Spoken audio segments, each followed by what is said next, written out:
Jangan lupa subscribe YouTube channel Metro TV News dan jangan lupa nyalakan notifikasinya. Pemirsa, apa yang membuat elektabilitas Ganjar Pranowo kian mentereng meski kerap diseruduk banteng? Dan apakah realitas ini akan membuat PDI Perjuangan berpikir dua kali untuk tidak mengusung Ganjar sebagai capres PDI Perjuangan? Saya akan membahasnya bersama dengan Ketua GP Mania Immanuel Ebenezer atau Noel dan Direktur Eksekutif Poltreking Hanta Yuda. Selamat malam Mas Hanta, Mas Noel. Selamat malam, Oke. Mas Hanta, jadi apa yang membuat survei elektabilitas Ganjar ini makin mentereng? Ya, memang tentu sebelum bicara kaitannya dengan banteng atau PDI Perjuangan, Ganjar, Anies Baswedan dan sebagainya itu memang punya panggung strategis saat ini sosial. Mereka adalah gubernur di Pulau Jawa, provinsi besar dan strategis. Nah, itu satu. Yang kedua, mereka mendapatkan liputan media yang cukup besar ketika menghadapi pandemi. Yang ketiga, mereka juga aktif di media sosial di mana trennya teknologi informasi sekarang ini sangat cepat. Nah, tentu ditambah dengan mesin politik dan seterusnya. Nah, ini ditambah, saya ingin mendapat pertanyaan Zia tadi, ini juga pemanfaatan situasi dinamika internal di PDI Perjuangan. Kita tahu Ganjar Pranowo itu kerap diserang juga oleh politisi PDI Perjuangan. Nah, itu bisa dikapitalisasi dengan gaya Ganjar, dia tetap menjaga emosinya, tetap tenang, tetap kalem. Dan kita tahu pemilih Indonesia itu kan kadang suka dengan politik terzolimi. Kita ingat dulu Pak SBY bilang 2004, 2003 kan disebut Jenderal Kanak-Kanak itu politik. Nah, di situasi seperti inilah menurut saya Ganjar sebenarnya relatif tanda petik diuntungkan ketika dia bisa mengambil situasi itu justru memberikan insentif elektoral. Karena stigma publik lebih, tanda petik ya, lebih mendukung, lebih berpihak pada Ganjar Pranowo. Dia dianggap dizolimi oleh partainya dan sering diserang. Nah, strategi ini yang saya kira PDI Perjuangan harus hati-hati. Ini menjadi blunder politik, ibarat main sepak bola itu mainkan bola di depan gawang, harus hati-hati. Jangan sampai masuk ke gawang sendiri.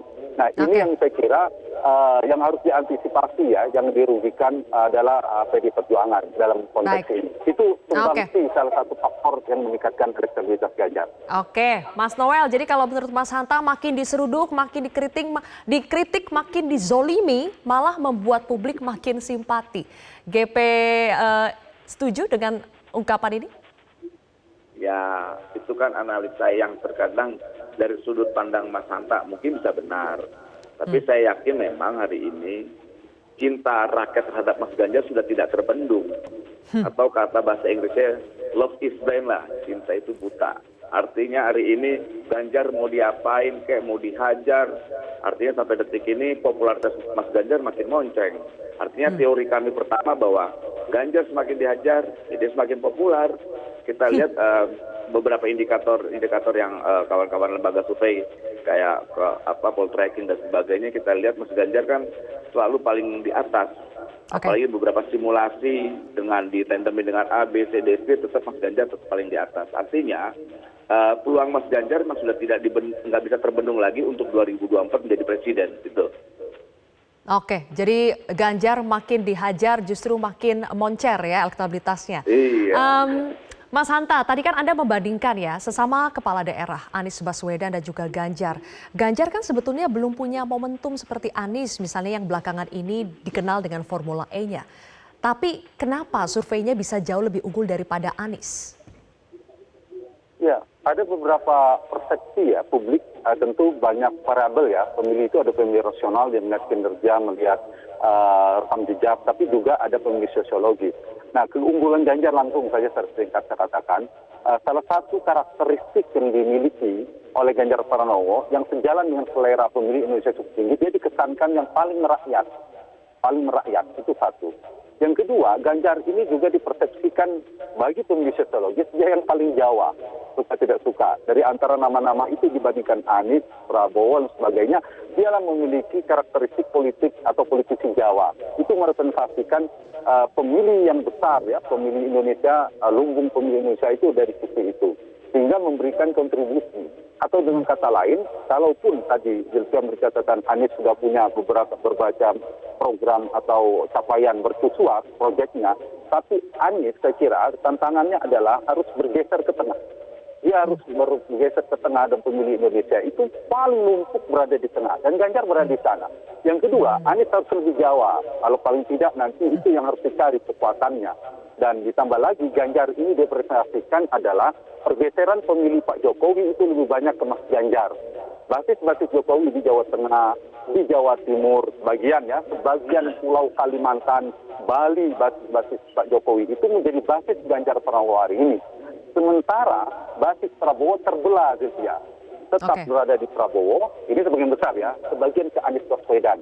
Nah inilah saya kira ketika komposisinya dalam tripolar atau 3 poros atau 3 kandidat, itu membuat Ganjar lebih unggul dalam kontestasi sementara ya peta hari ini. Meskipun kalau kita lihat jaraknya tidak terlalu jauh ya Mas Manuel, jadi tetap harus antisipasi meskipun Ganjar trennya naik, tetapi jaraknya tidak jauh karena syaratnya kan harus 50% per 1. Ditambah pemilu masih 20 bulan, jadi politik kita masih mungkin dinamis, itu yang harus diantisipasi. Kemungkinan pertukaran posisi masih memungkinkan.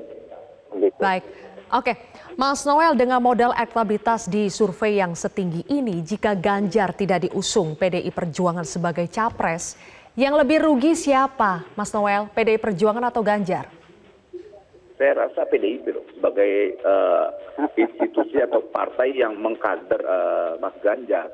Gini, kalaupun Mas Ganjar terus dihajar, lantas difitnah dan diframing dengan hal yang negatif, jangan salahkannya Mas Ganjar ketika ada beberapa partai menggelar karpet merah. Walaupun saya yakin sekali Mas Ganjar tidak akan pernah kehilangan ideologinya.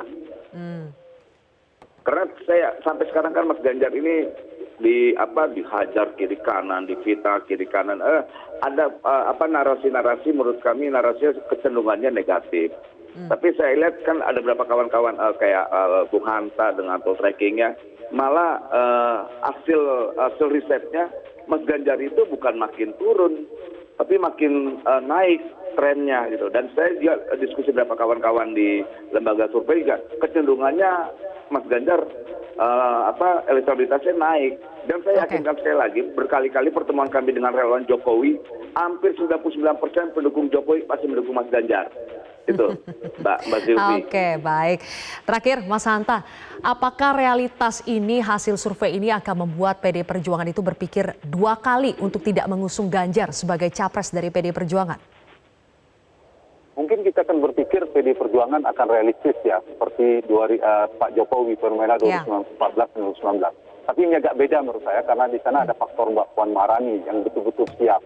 Sekiranya dilema bagi PDI Perjuangan, kalau mendukung Ganjar Pranowo, catatannya adalah Puan gimana ini karir politiknya. Kedua, posisi ketua umum partai PDI Perjuangan ke depan partai Ibu Mega itu juga terancam akan diambil Mas Ganjar kalau Mas Ganjar terpilih menjadi presiden misalnya. Tapi kalau mendukung Mbak Puan, memang tantangan tadi elektabilitasnya. Kalau ternyata kalah, nanti rugi juga partai. Elektabilitas partainya, perolehan kursinya juga bermasalah. Dan ini juga menjadi tantangan. Memasangkan kedua-duanya juga berbahaya.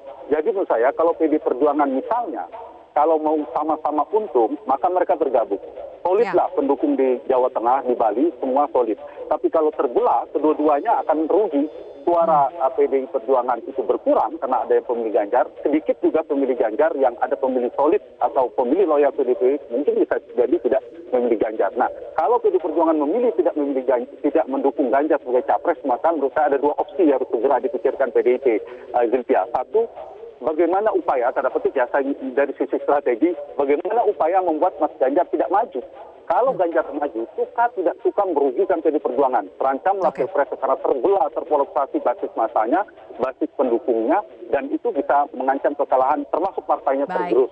Atau kalau memutuskan, misalnya itu tidak kuat untuk menahan laju Ganjar luar biasa, bisa dengan partai lain, ada koalisi KIB, maka sejak awal saya kira harus melepas Ganjar lebih awal. Kalau Ganjar dilepas, kemudian mengumumkan ada Puan dengan siapa, itu lebih cepat, lebih baik. Ketimbang nanti menjelang pemilu baru melepaskan Ganjar, saya yakin ombaknya semakin kuat dan Mas Ganjar semakin melambung. Seperti Bung Manuel katakan tadi, dia semakin melancar. Jadi sekarang cukup lancar, ditambah hempasan ombak, semakin meloncat. Saya kira itu, tetapi lagi-lagi politik kita dinamis. Terima kasih, baik Mas Hanta, terima kasih atas analisa Anda dan juga Mas Noel. Terima kasih telah bergabung bersama kami di Prime Time News hari ini.